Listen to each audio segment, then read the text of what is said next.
Tremenda lucha. Implacable. Y se lo lleva.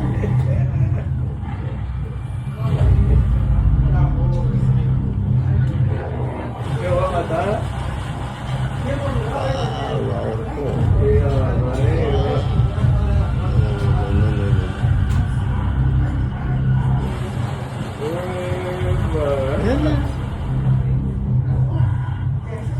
Aunque es el depredador más temible de las aguas del Amazonas, el caimán negro todavía no puede evitar el destino de convertirse en presa de depredadores como